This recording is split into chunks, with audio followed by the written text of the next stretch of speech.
magandang umaga.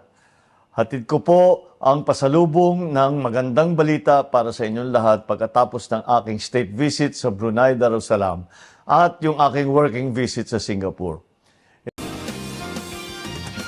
Eto na nga guys, ipinahayag na nga ng ating Pangulong BBM ang kanyang pasalubong sa ating mga Pilipino pagkatapos ng maganda at makasaysayang pagbisita sa Brunei Darussalam at ang kanyang working visit sa Singapore. Grabe talaga ang Pangulo natin. Kahit sino talaga ay bibilib sa kanya. Mula sa pagdating pa lang ng Brunei ay talagang dinumog na ito na tila ba sabik na sabik ang ating mga kababayan. Ipinahayag ng ating Pangulong BBM sa kanyang mismong channel sa YouTube ang mahalagang balita mula sa ating ekonomiya, pakikiisa sa kanilang bansa, gayon din sa pakikipagkita niya sa Filipino community mula sa Brunei at Singapore at ang matapang na pagtatanggol sa West Philippine Sea at ang pangako na tutuparin niya ang kanyang mga nasimulan. Kaya naman, abangan at suportahan lang natin ang journey ng ating Pangulo. Mabuhay ka, PBBM namin!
It is my inaugural state visit to Brunei Darussalam, an ASEAN neighbor, and this is the first time that a Philippine leader will deliver the keynote speech at the International Institute for Strategic Studies, also known as the Shangri-La Dialogue in Singapore. Both visits were productive and engaging. I met with His Majesty Sultan Haji Hassan al-Bolkiah Muizzuddin Wadwala and comprehensively discussed the state of our overall bilateral ties. This year marks 40 years of diplomatic relations between our two countries, and our conversation covered many facets of our relations, from defense and security, maritime cooperation, economic cooperation, and people-to-people exchanges.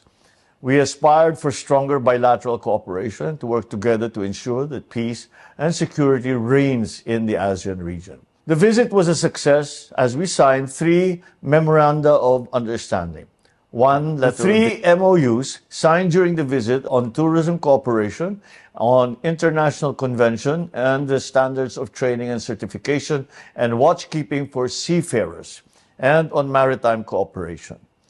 The MOU on tourism cooperation will provide our respective tourism agencies a definite roadmap to ensure a sustainable and continuous stream of tourists will be through the MOU on STCW. Our overseas Filipino seafarers who were issued Philippine national certificates are now recognized in Brunei. Finally, The signing of the MOU on maritime cooperation provides Brunei and the Philippines a good foundation for maritime activities to be undertaken jointly. Our respective agencies have also signed a letter as a precursor for further cooperation ensuring food security between our two countries. In addition to these successes on the bilateral front, we also further assured Brunei that it can count on the Philippines' support on regional affairs as we stated our clear position for Brunei to establish the ASEAN Center for Climate Change. While in Brunei, our key government players and business sector engaged in productive dialogue with their counterparts. The Philippine Business Forum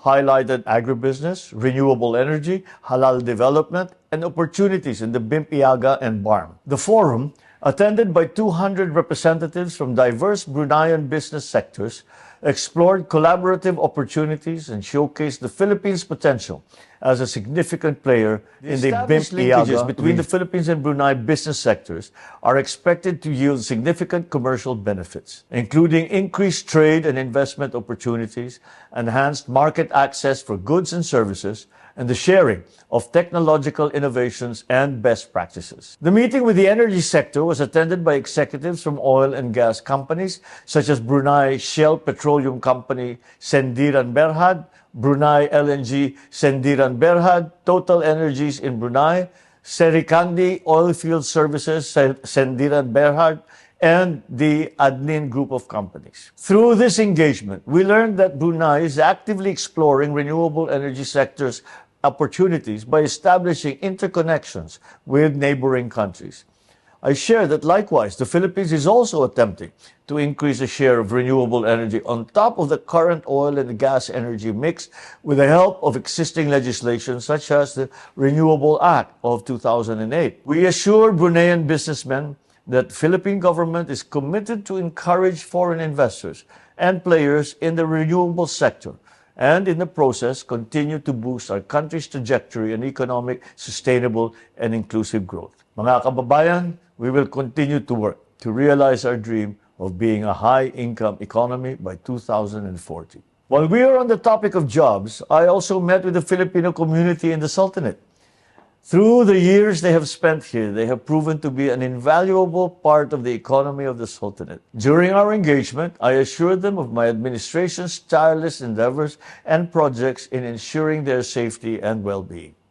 Maraming salamat po sa inyong lahat. Makakasiguro po kayo na ipapatupad ko ang aking pangako, and in the near future, there will be abundant jobs in the country so that overseas employment will become a choice, not a necessity. In Singapore, I met with the leaders of the country, namely President Tharman Shanmugaratnam and newly appointed Prime Minister Lawrence Wong. The deep bonds of friendship between our countries are evident in all our conversations. The President has already graced our invitation for him to visit and is planning a visit to our country in August. And the Prime Minister, he says he will follow as quickly as he can. And this is very important, as most especially 2024 marks 55 years of diplomatic relations between the two countries. We committed to work hard in pursuing the signing of 3 near-completion MOUs by the time the Singaporean President visits Manila later this year. Most importantly, the visit also offered us an opportunity to tell the region and the world the Philippines' outlook on our vision for the region.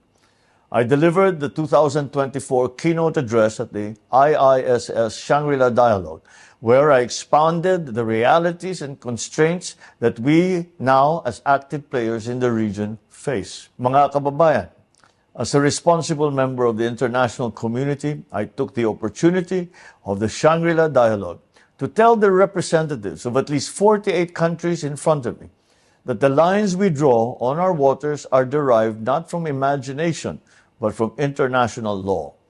Unlike others, we submitted our assertions to rigorous legal scrutiny by the world's leading jurists. Besides the keynote speech, the Shangri-La Dialogue also allowed us to meet with other countries who are interested in the Philippines' cause. I met with representatives from Lithuania and some of the members of the U.S. congressional delegation and discussed future ways to improve collaboration and cooperation between our countries. My promise to all Filipinos. We will use every opportunity and continue to build bridges that will ensure a long-lasting peace and stability in our region. Marami pong salamat.